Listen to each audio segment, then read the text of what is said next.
Welcome to the deep dive. Today we're tackling a topic that came up from a listener, actually, and it really made me pause. Hedonophobia, the fear of pleasure. Yeah, it's one of those ideas that, well, it grabs you, doesn't it? Yeah. Because we're always hearing about chasing happiness. So the thought that someone could actually be afraid of feeling good, Yeah. yeah, it's a bit of a paradox. It absolutely is. Makes you wonder, okay, what's really behind that? So we looked into a specialty psychology overview and some related sources to try and get a handle on it. Right. Our goal today is basically to unpack what hedonophobia actually is, maybe dig into why it might happen and, how it looks in someone's day-to-day life. Okay. So let's start right there. What exactly are we talking about with hedonophobia? Okay, so hedonophobia, basically, it's an overwhelming fear, sometimes just a really intense aversion to, well, getting pleasure, experiencing it. Okay. And the word itself, if you break it down, hedon, is Greek for pleasure, and phobia means fear. So it's not just like preferring quiet things. Yeah. It's a genuine fear tied to pleasure. Right, right. So it's deeper than just being a bit of a pessimist or something. It's an actual phobia, an Yeah, inability to really enjoy things most people would find, well, enjoyable. exactly. And the sources suggest it's often a persistent thing, not just a passing mood. Hmm. Now, what could possibly make someone fear pleasure? That seems so counterintuitive. The research mentioned a few potential angles. One was this idea of egalitarian sentiment. How does that fit in? Yeah, that's an interesting one. The thinking there is that some people might develop this fear almost out of solidarity. Like Yeah. feeling joy feels wrong, maybe selfish, when you're really aware of all the suffering elsewhere in the world. Ah, okay. Like, how can I be happy when others are having such a hard time? Exactly. That kind of feeling. It's almost like a deep sense of unfairness that makes their own happiness feel invalid. Yeah, I can sort of see that. And the sources also mentioned that feeling like things are too good to be true, like you're always waiting for the other shoe to drop. Yes, precisely. That can definitely create a hesitancy. If you're constantly braced for things to go wrong after something good happens, you're not going to fully lean into positive experiences, are you? No, you wouldn't. It sort of feeds this belief that maybe you're not really entitled to feel too good for too long, that it's temporary and maybe even sets you up for a fall. And what about religious upbringing, particularly focusing on asceticism, self-denial? That seems like a more direct potential cause. It can be, yes. If you're raised with the message that pleasure is worldly, maybe even sinful, or just a distraction from what's truly important, like spiritual goals, Hmm. it makes sense that you might develop a real aversion, even a fear of it.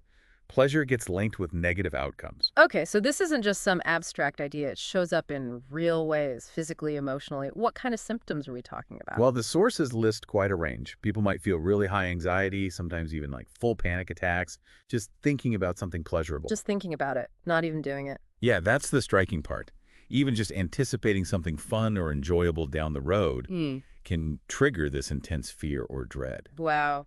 That sounds incredibly difficult to be scared of good things potentially happening. And guilt seems to be a big part of it, too. Oh, definitely. Guilt is a huge component. Hmm. It often ties back to those cultural or maybe religious messages we talked about, the idea that seeking pleasure is, frivolous or wrong. Right. Self-indulgent, maybe. Exactly. And that can create this deep feeling that you just don't deserve to feel good. Which connects to that social guilt idea, too, right? Feeling bad for having fun if you know others are suffering. Precisely. It's like that egalitarian thing, but maybe more personal. And it often links up with feelings of low self-worth. Yeah. Like you fundamentally feel you haven't earned happiness or you're not good enough for it. Or maybe you. Yeah.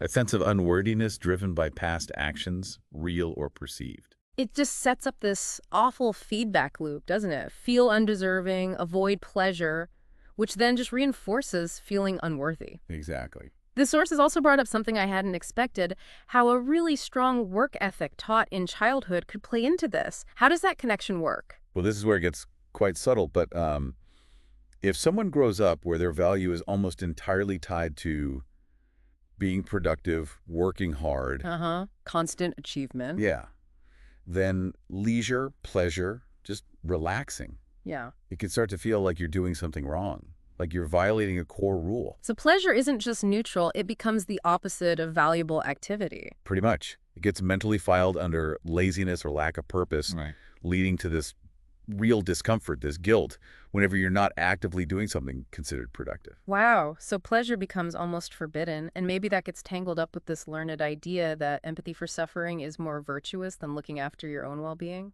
That's a great way to put it. The focus shifts entirely outwards. Prioritizing other people's pain becomes the good thing to do, to the point where your own capacity for joy feels selfish or is actively suppressed, maybe even feared. It's like personal happiness takes a backseat because focusing on suffering feels nobler. Something like that, yeah. Okay, now something else mentioned was that diagnosis often relates to the age of maturity. That struck me as interesting. Why is that relevant? Well, it's less about a formal diagnostic step at a specific age Yeah. and more about how societal expectations shift.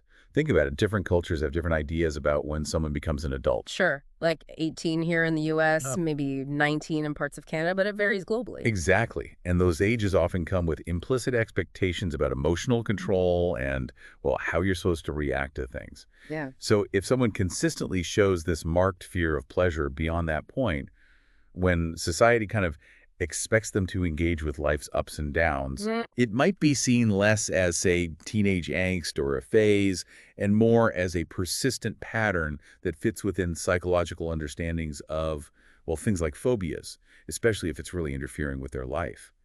It's the fear aspect, the intensity and persistence that becomes key. Okay, so it's about context and persistence past a certain developmental stage. So if someone is really struggling with this, what helps? What about coping or treatment? Cognitive behavioral therapy, CBT, comes up a lot. It's Hmm. really useful for this kind of thing. How does that work here? Well, CBT helps people identify those underlying beliefs like, I don't deserve pleasure, or pleasure is dangerous, and then challenge them. It works on changing the thought patterns that fuel the fear. Right, trying to rewire that connection. Exactly, helping them reevaluate their relationship with feeling good and maybe their sense of worthiness too. And medication, is that ever part of it? It can be, yeah. Usually it's considered if the anxiety or the panic attacks are really severe, making it hard to just, function day to day. So more for managing the intense symptoms. Right. Often used alongside therapy. Not usually is the only thing. The sources also noted that people with hedonophobia might try to hide it, mask their aversion. That must be exhausting. Oh, absolutely. Imagine going to a party or a celebration and having to pretend you're enjoying it when inside you're feeling anxious or guilty or just Yeah. nothing. Yeah. They might avoid social situations altogether or participate, but seem really withdrawn or just off. It creates a big disconnect. And that must really impact relationships, right? If so much of connecting with people involves shared fun or enjoyment. Definitely. It can put a real strain on things. If you fundamentally believe you don't deserve pleasure or you just can't access it, it's hard to connect with loved ones during those moments that are supposed to be happy and shared. Yeah, your partner or friends might not understand why you seem unable to just enjoy things with them. Leads to misunderstandings, distance. Exactly. It highlights this inability to engage in those shared positive experiences, which are often, the glue in relationships. Okay, so wrapping up this deep dive then.